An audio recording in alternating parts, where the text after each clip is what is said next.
It's spinning.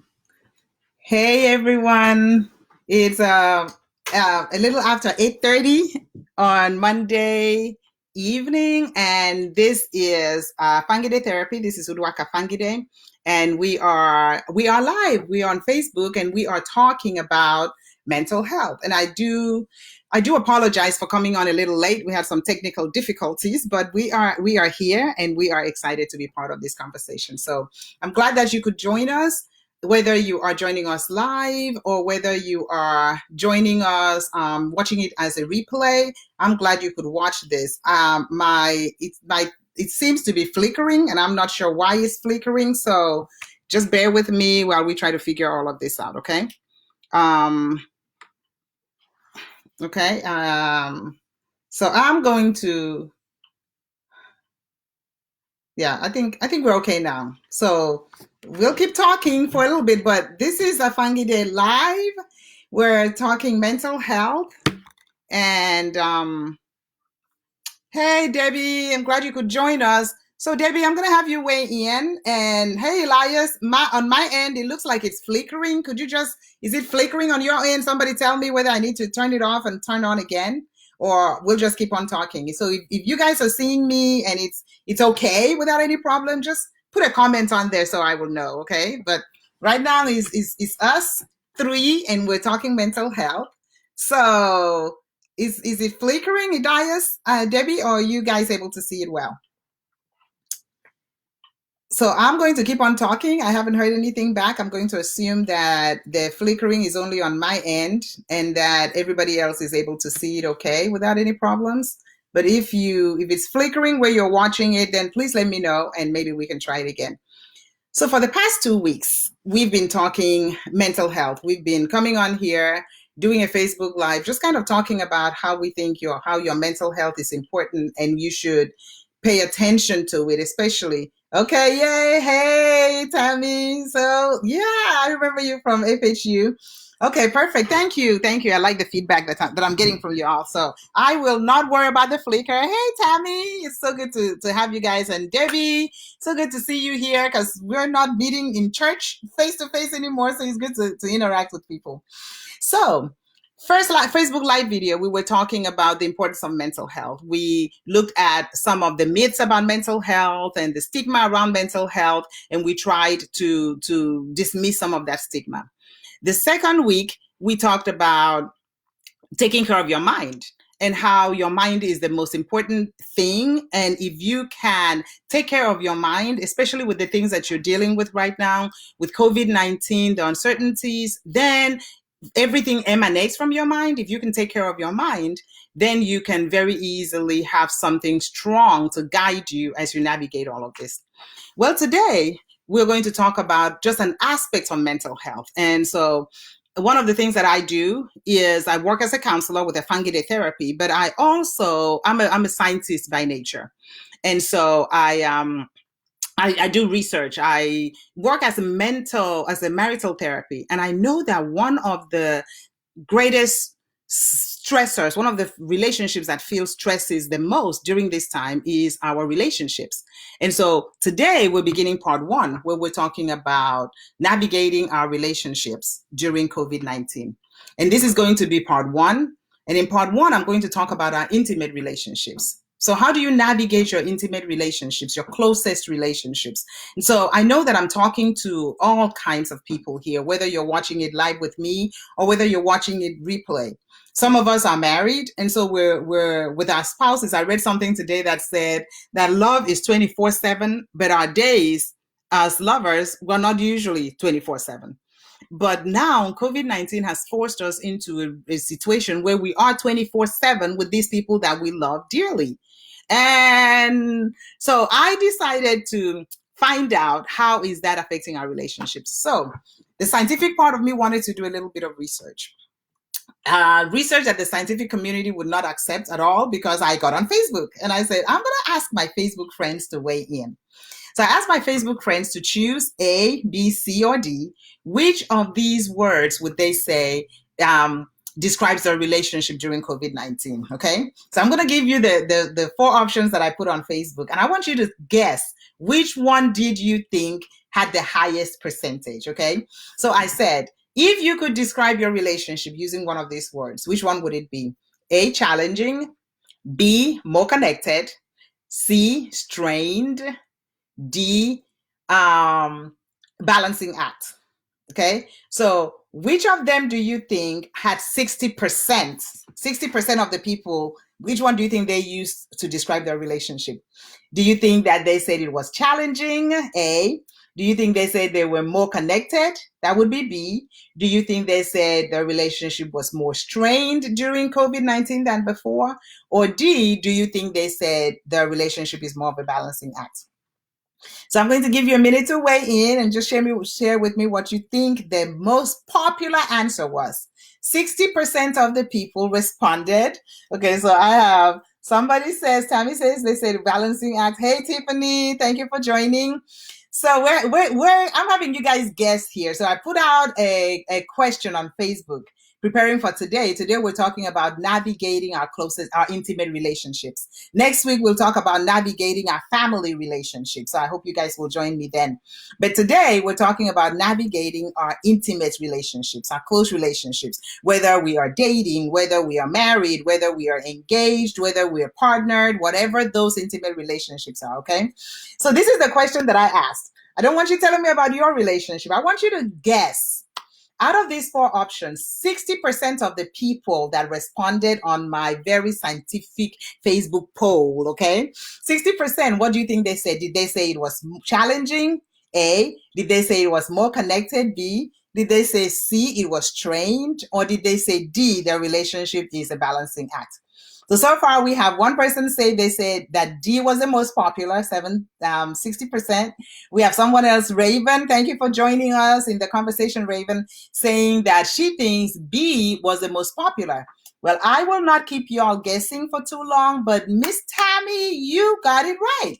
60% of the people who responded, and guys, this was only like 21 people responding, so it's really not scientific enough to do anything with, but it just gives us a framework to have the conversation.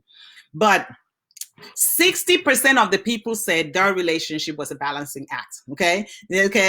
And I was surprised, Tiffany, that only 8% said that the relationship was more connected, and so Raven said, oh, more connected was the next one, Raven. More connected was 30%. So 30% of the people said our relationships are more connected. And Tiffany, 8% said that their relationships are challenging. And to my surprise, only 2% said their relationships are strained. And the reason this doesn't surprise me as much is we know that being in the house together for 24 hours, 7 days a week, no matter how much we love these people that we are with, it places challenges on the relationship. And so if I grouped this instead of 4 options into 2 options, you would see that 50. So I would say the balancing act, the strained and the challenging, all of those kind of mean the same thing. So if you said my relationship is a balancing act, what I'm hearing is, it's challenging for us to balance it to get it where we want it to be. If you say our relationship is strained, you're going through a lot that's putting strain on the relationship. And so you're balancing it because you want it to be an awesome relationship. And so I shared earlier that I work as one of the areas of therapy that I do is relationship counseling. So I do marital therapy, I do premarital therapy, and I do relationship counseling. And I see my colleague Tiffany is on here, and I know she does the same thing. And if you are a therapist on here, just go ahead and put on there, maybe put on your website so people will know that they can contact you. But I have a few colleagues that are either watching live or will watch replay. And as marital therapists or relationship counselors, one of the things we know is that any stressor affects the relationship. So there are some stressors that are going to strain the relationship so much that those relationships separate, those relationships pull apart. But we also know that some stressors strain the relationship, but it strains the relationship in a way that it brings them closer together. What we're talking about tonight is what are those things that we can possibly do so that by the end of COVID-19, our relationships are moving closer and closer towards being more connected than less connected. And so we can use the stress of this time and bring us together so that our relationships are better. So tonight, we're talking about some tips for managing or navigating our intimate relationships during COVID-19. And I'm going to just give 3 tips. I want to be very respectful of your time. It's about 8:45 and so I want to be respectful of your time. So tip number 1, normalize the stressors that you're feeling in this relationship. And I'm big about normalizing things because when we're going through something, it becomes even an even heavier burden when it feels as if I'm the only one going through this. Realizing that these are unprecedented times, we're placed in situations that we never ever bargained for. This is going to put a stressor on our relationship. That means it doesn't blindside us when it happens. So when we get on Facebook and we see all the beautiful family pictures, because nobody really puts on there when they're having a fight with their spouses or partners, right? We put on there the beautiful pictures. It makes it appear as if there's something wrong in my relationship because I'm struggling, or today was just not a good day in my relationship. But if we know that what's going on is going to put a strain on our relationship, because in a relationship, it's not just about me. It's about 2 different people coming together and trying to make it work. And I tell some of my clients that, God does have a sense of humor. Who else would take someone that's completely different, has different upbringing, different background, different personality, and bring the 2 of them together and expect them to make it work? But that's what a relationship is. So realizing that this relationship is not just about me, it's 2 different people coming together. We're bringing our anxieties and we're supposed to work on those anxieties together. But those anxieties are different for me than they are for my husband. His way of dealing with those anxieties are different from the way I deal with the anxieties. And that's bound to put stress on the relationship. So normalizing it, knowing it is okay, knowing we are committed to this together, makes me know that whatever it is that's going on, we are going to be okay. So there's a Nigerian saying, there's an Ibibio saying that my mom used to say all the time. And I am Nigerian. And because I know that some of my Nigerian family and friends and colleagues will be watching this, I'm going to beg the indulgence of my my American friends and colleagues and family. And I'm going to say what my mom used to say, but I have to say it in my language because it sounds great. So for all of you Ibibio speaking people out there, the people from Akwa Ibom and Cross River State, my mom used to say, "Esio iba, isi doroke ke nyongubium, midi toroke." I'm going to say it again because it sounds so good. I'm going to say it again. So sorry for those of you who do not know Ibibio language, but I'm going to say it again and then I'll tell you what it means, okay? But my mom used to say, "Esio iba, isi doroke ke nyongubium, midi toroke." And what that loosely interprets to, not the literal translation, okay? So my Ibibio people out there are going to say, that's not what it means literally. But what it means, what the translation would mean, is that when you put 2 containers together, they are going to rub against each other. And so what that does is it doesn't blindside me when we rub against each other because so the first tip is don't look at it as if, oh my goodness, this tension we're feeling right now, the stress we're feeling right now is going to destroy us. Normalize it and know that these are unusual times and this stress and this tension is expected and that we will be okay. That's the first tip. The second tip is treasure me time. Okay. And so it's often easy when we're in a relationship. If it wasn't for COVID, when I feel stressed in our relationships, when somebody feels stressed in a relationship, they have so many ways of dealing with that stress. When they feel pressured, there are people who, before they get home from work, they pass through the gym. They take their frustrations out on the tennis court or on the raffle ball court or, whatever it is, or they run or get on a treadmill. But they find they have ways of de-stressing. Well, COVID-19 has kind of taken some of that away from us. But if I'm not okay in my relationship, we're not okay. And so, even though this is forcing us to be in very close quarters, one of the things that's going to help our relationship to be what it ought to be, thank you, Tiffany, is carving out time for me time. Realizing that even though there are two of us in this relationship, I am an individual. I need to take care of me. A lot of times, and I'm speaking on behalf of my female colleagues and friends out there, we tend to carry on the weight of everybody else on ourselves and not take care of ourselves. I'm talking to my men out there. A lot of times we feel we are the men in charge of the household. And so we take on all of the pressure on ourselves. And we want to make sure that everybody else is okay. We don't take care of ourselves. And so, one of the ways to make sure our relationships are okay during COVID-19 is to make time, carve time out for me, for alone time. That may mean getting up a little earlier before everybody else if the kids are tiny and they wake up really, really early, and just carve out 30 minutes where you just sit. That may mean in the middle of the afternoon going into a children's room and putting a sign on the back of the door like, hey, only in an emergency, whatever it looks like for you. That may mean one partner knowing that during this time, I can do whatever I want because I need to be separated from you to do what, or you need to be separated from me to do whatever you want. But realizing that all of us, we are in this together, but I need to be okay. If I'm not okay, we're not okay. Treasure me time, carve out time for me time. Okay. And that's the second tip. And the third tip is keep talking, communication. As marriage therapists, we find out that almost every secret that we give, almost every suggestion, almost everything that we walk alongside our clients for deals with communicating. And so if we are communicating our needs in a way that is kind to each other, then we are going to make it through these difficult days.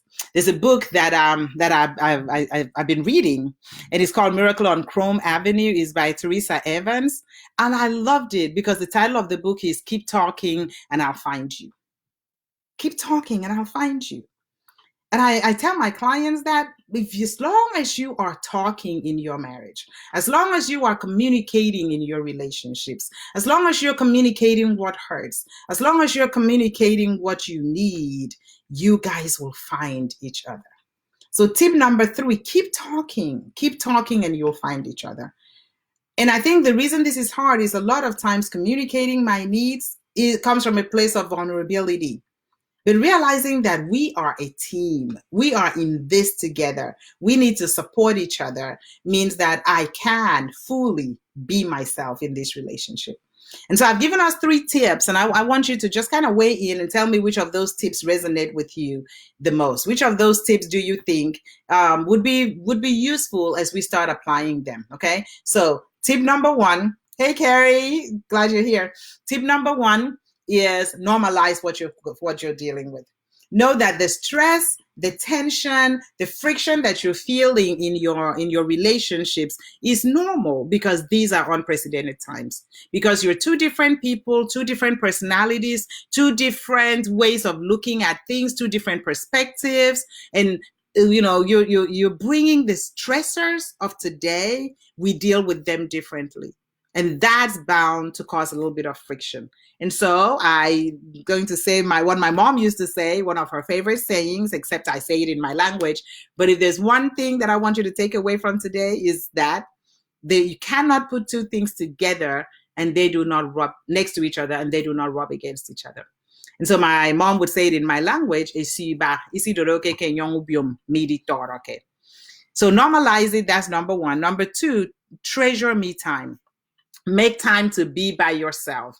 Make time to carve out time to know that even though we're in this together, I am an individual. And so my individual needs means I need to disengage. We used to do that.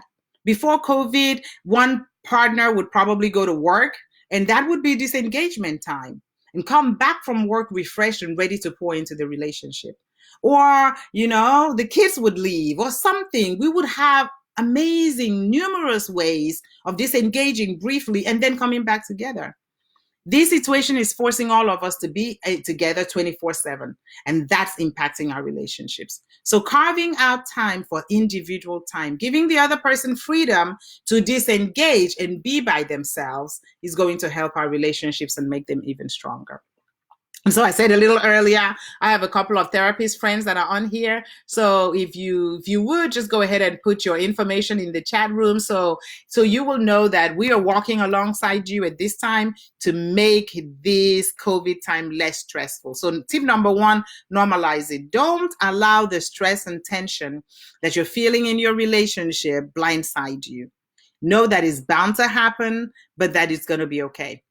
Tip number one, normalize it. Tip number two, treasure me time. Treasure me time. Make time for you. Tip number three, keep talking, keep communicating. And so what I asked you to say was, which of these resonates with you the most? Hey, Dismisia, I'm glad you're here. Thank you for weighing in.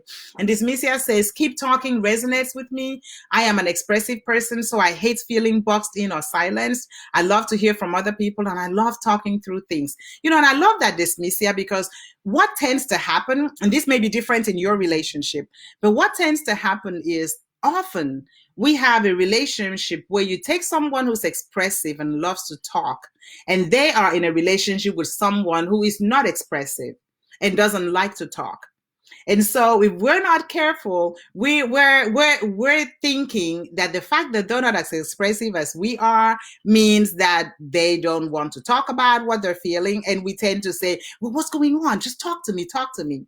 And so one of the things so I love that, knowing that keep talking is not only for those of us who are very verbal, but keep talking. Communication is the bedrock of our relationship.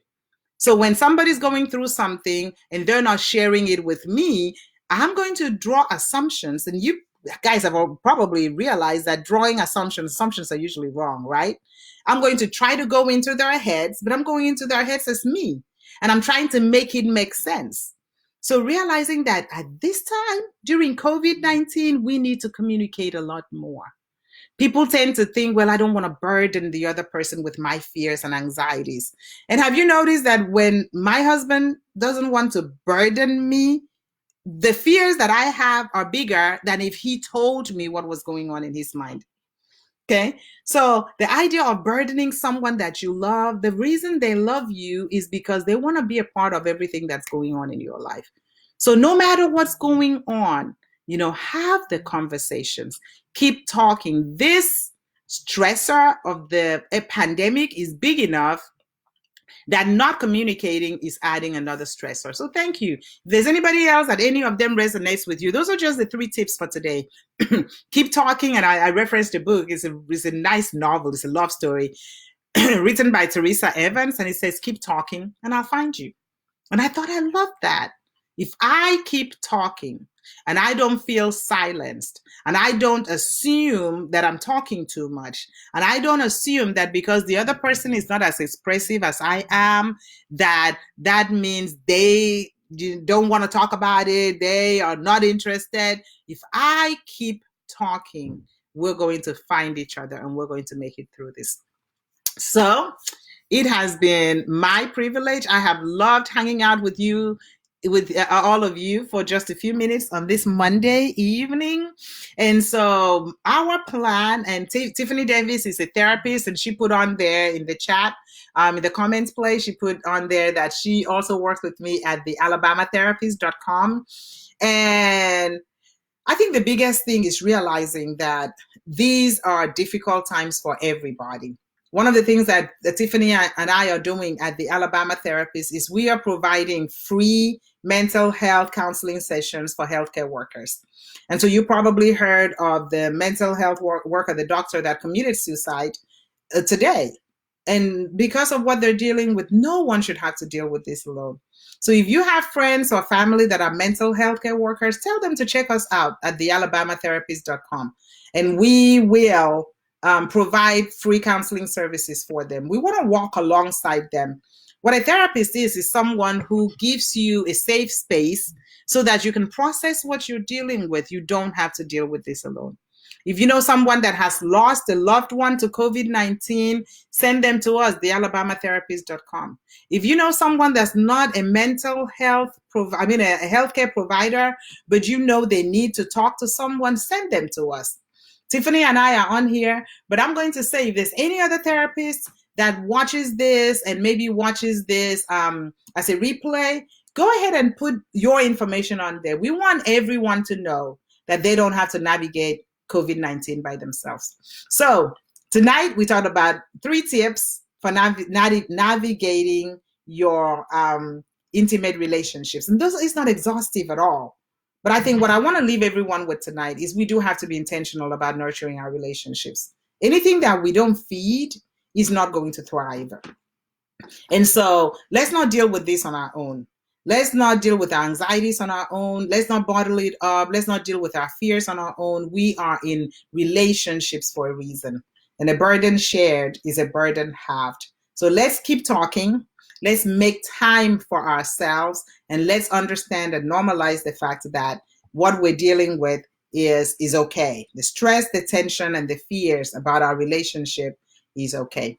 So thank you for joining me. Thank you for being part of this. Next week, we are going to talk about part 2, which is going to be navigating our family relationships. Hey, Teresa, thank you so much. And Tiffany Davis, I'm going to give a shout out to her. Tiffany and I are part of the alabamatherapist.com, Afangide Therapy, and she does her Facebook Live at 8:30 on Wednesdays, and she just continues the conversation. So if there are things that we haven't talked about today, if there are things that you would like to follow up on, please join Tiffany Davis Wednesday night at 8:30. She's going to make good use of your time. In about 20-30 minutes, we're just going to talk about what do we do to have better relationships, especially our intimate relationships. So it's so good to have you guys joining me. I'm excited about this. Next week, we're going to do part 2, family relationships.